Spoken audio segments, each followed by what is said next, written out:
Design is everywhere, and we will discover the design destinations as you've never seen them before.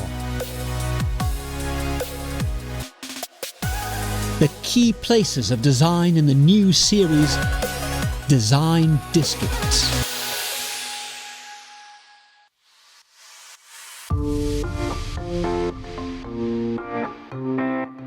Los Angeles does not reveal itself easily. Unlike London, Paris, or Rome, one cannot walk around the city and grasp an immediately cohesive cultural climate and history. With 88 individual municipalities within the county of Los Angeles, set within an expansive region that stretches from the Pacific Ocean across rambling foothills, there are many ways to experience the complexity and richness of LA. Given its central role in the history of cinema, television, and popular culture, Hollywood, both as a physical place and a mythical idea, are associated with the manufacturing of fantasies and illusions. It is this story that dominates many of the narratives offered to visitors and outsiders. Anyone who spends time in Los Angeles comes to understand a much richer, more nuanced past, including architecture and design, that is part of the city's heritage. Much of the city's inventiveness indeed can be tied to the entertainment industry, which since the early 20th century has attracted creatives from set designers to musicians who are able to find professional success in Hollywood, developing their skills in certain trades. Yeah, I think what makes Los Angeles a very exciting place for both professional and the general public is the generosity in experimentation. So Los Angeles has a very deep tradition of experimentation. Clearly, we all know that Los Angeles was the place where the case studies started after the war. The whole philosophy of providing excellence in design to the masses, basically, right? And how to make great design affordable.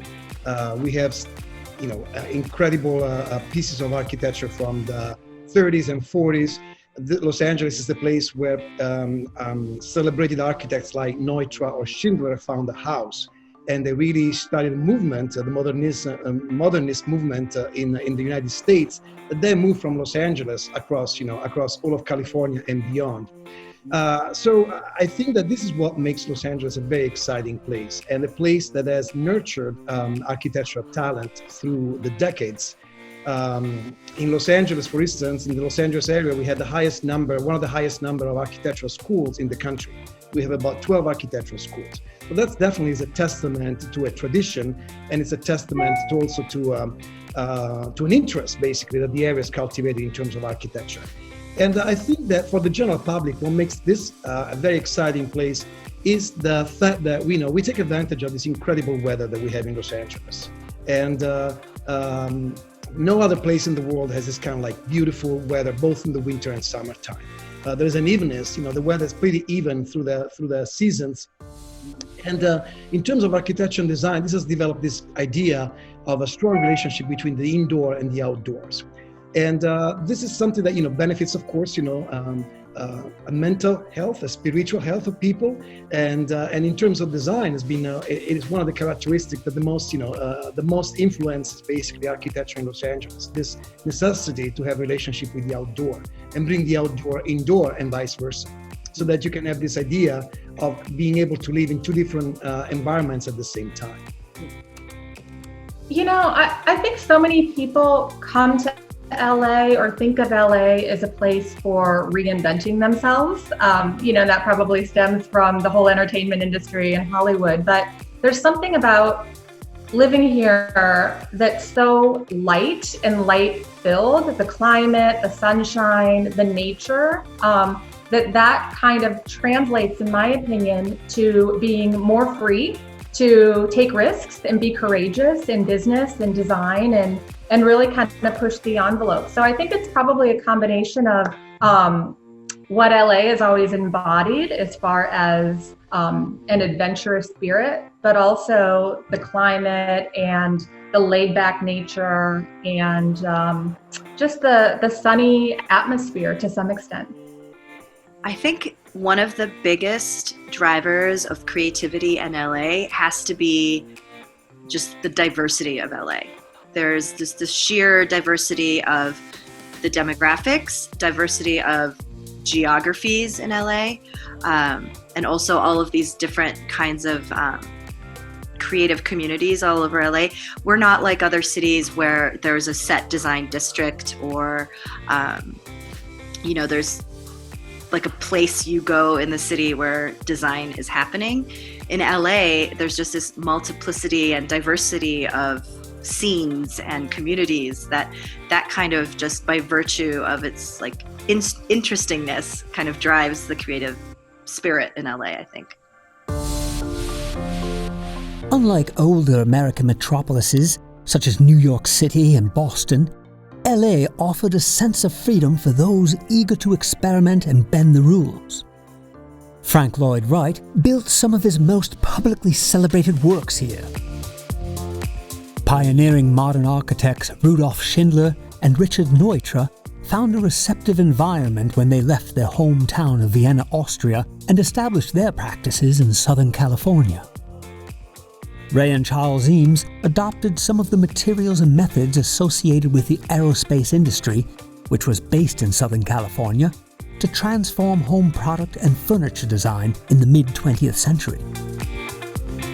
John Intenza used Arts and Architecture magazine to showcase many of these talents, and pushed the evolution of residential architecture with the legendary Case Study House program. By the 1960s and 1970s, architects, including Frank Gehry and Tom Main, established their own rebellious language, largely embracing the previously dismissed local vernacular that they admired and found useful for radically expressive and deconstructed forms. Well, my favorite style in Los Angeles, of course, is modernism, just because it was such like a groundbreaking experience compared to this neoclassicism of the turn of the century. When I go often to the Schindler House, which is a house that was built in 1925. And it's a pure international style house. 90 degrees angles, glass, and sliding doors that connect with the outdoor. It's absolutely a magnificent place. It's very modest and very rich in ideas. And that was built in 1921. And you feel like, wow, I mean, if somebody built a house in that style right now, it would perfectly feel contemporary anyway. So it was such a simple but groundbreaking ideas that turned basically the face of the city into an experience that's very different than any other place that I've lived in. I lived in Rome and Milan, I lived in Paris and London, I lived in New York, but no other place like Los Angeles basically provides this kind of a unique experience in terms of architecture, I think.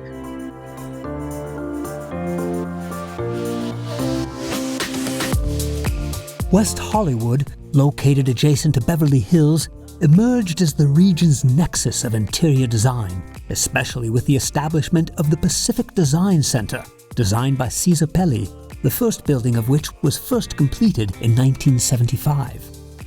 The La Cienega Design Quarter and the West Hollywood Design District continue to flourish with notable showrooms and design galleries from both international legacy brands and homegrown talent along Beverly, Robertson, and La Cienega Boulevards.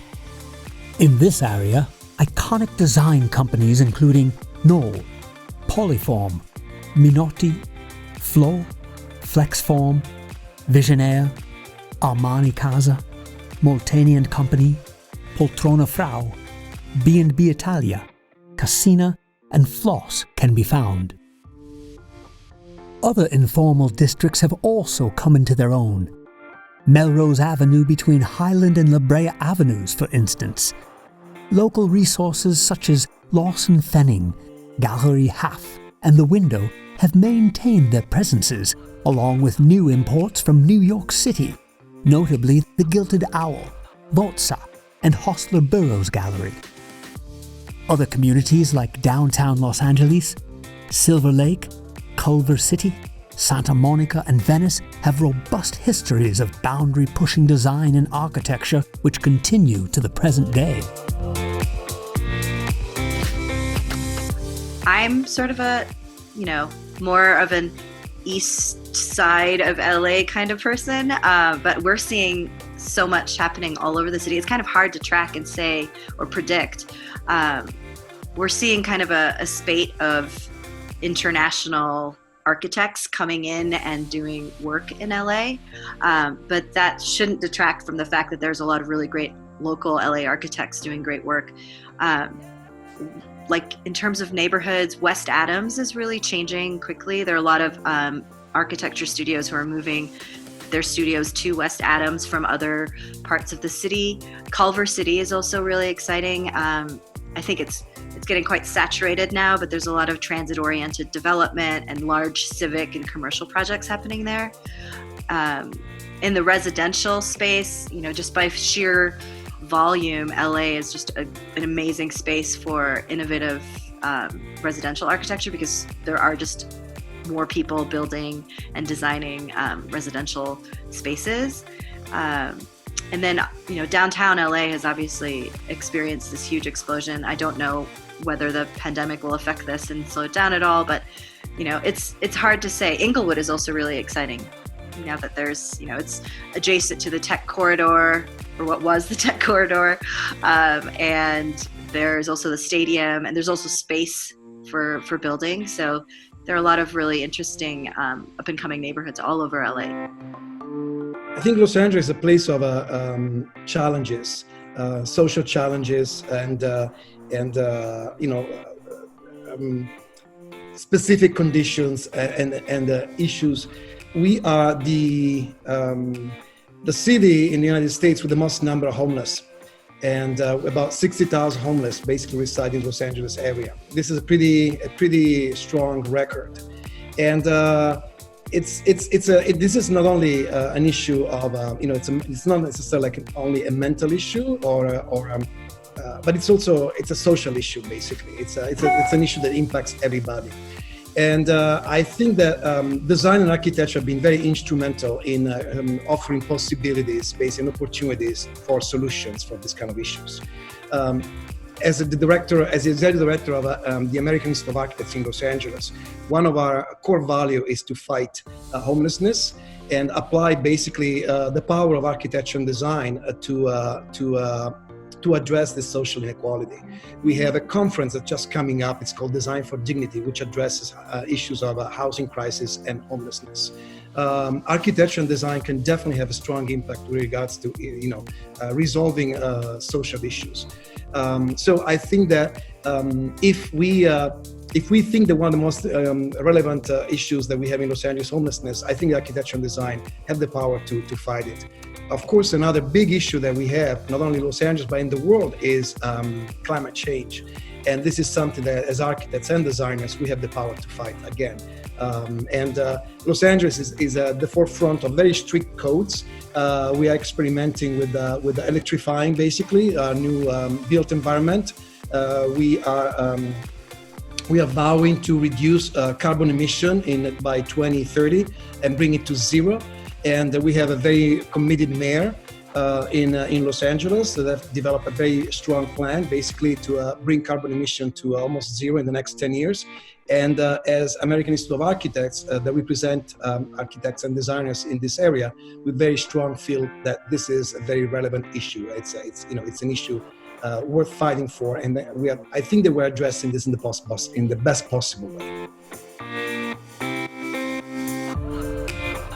In recent years, the design community has had more exciting opportunities to gather and exchange ideas.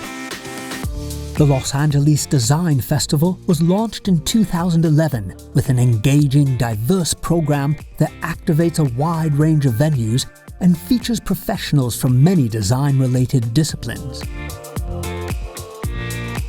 The West Edge Design Fair, held at Santa Monica's Barker Hangar, provides a platform for makers, brands, and design professionals to interact, along with the La Cienega Design Quarter Legends annual event series and other trade events regularly held at the Pacific Design Center.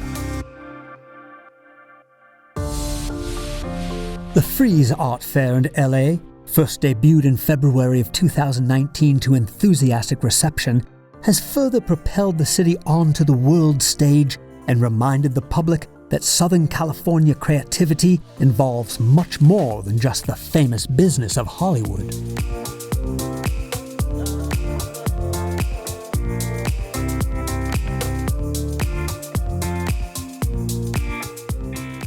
We launched the LA Design Festival way back in 2011, and at the time, there really was not a sort of unifying event in Los Angeles that made a collective moment on the calendar where everybody could celebrate the great work that was being done in LA. And, you know, most design cities have design festivals and design weeks, and they're sort of public agency driven. And because LA didn't really have that, it just seemed like there was a gap in the market to do something really cool. And at the time, and this is still happening, LA was just growing and there was just this creative energy bubbling up.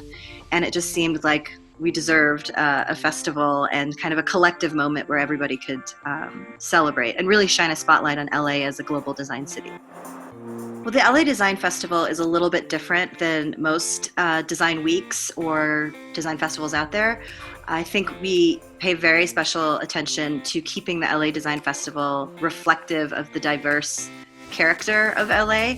So we're not just about architecture, we're not just about decorative arts, we're a very design discipline diverse kind of program. And we're not just trade facing. The festival is really about engaging with the public and bringing people who may not be design practitioners into the world of design, and really just celebrating the design culture of LA in general. So our events are by and large free and open to the public. There are they vary in size and scope. So it could be anything from, you know, a big, massive design block party that celebrates everything at the same time to, you know, cocktail parties and conversations, workshops, hands-on kinds of things that people can do, to tours, to home tours, and all sorts of sort of more academic kinds of engagement. And the whole point is to really engage not just the design practitioners and the people who know about design, but also just the city at large. So we actually, we launched in 2013 largely as a result of clients asking us to. Prior to that, we had been producing events in Chicago and New York. The Architectural Digest Design Show was an event that we started. And so many of our clients in New York were asking us, when are you going to do something like this in LA? And so we really started to kind of fill a void that we saw existed here in Southern California. There was really no event that catered to interior design and kind of the high-end quality, one-of-a-kind and custom design. So that's what brought West Edge about initially. Since we moved and launched West Edge, it's definitely become a lot more global in a good way.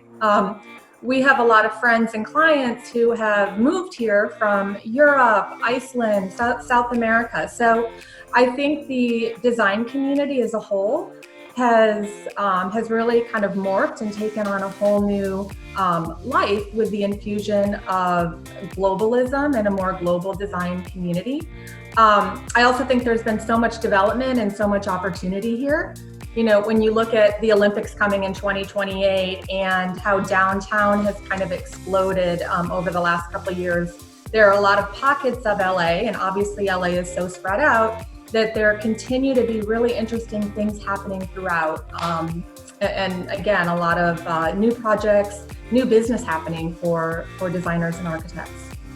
I think it's a great thing about Los Angeles that it is such a big manufacturing center. That wasn't even something that we necessarily were as aware of when we launched. And I think we've realized more and more how much great stuff is happening right here in our own backyard as far as the maker community and the craftsmanship. I think it's definitely something we try to highlight. We have a section called Made Modern. And so while it doesn't focus specifically on LA made, it is all design that is handcrafted.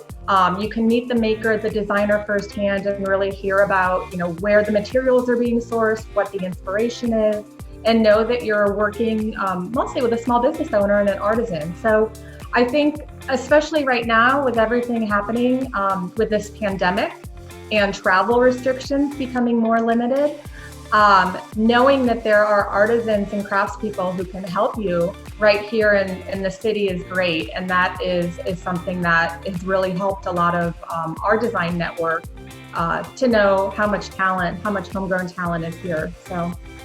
Yeah, I think that what drives creativity in a place like Los Angeles is the fact that Los Angeles is the youngest big city in the United States.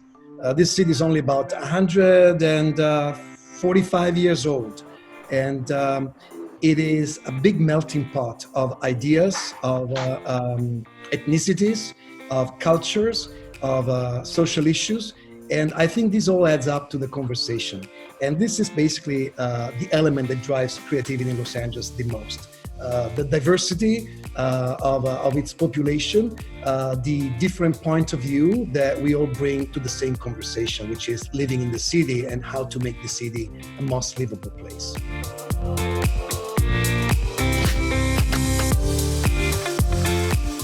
The main word to identify Los Angeles would be diverse, as far as I'm concerned.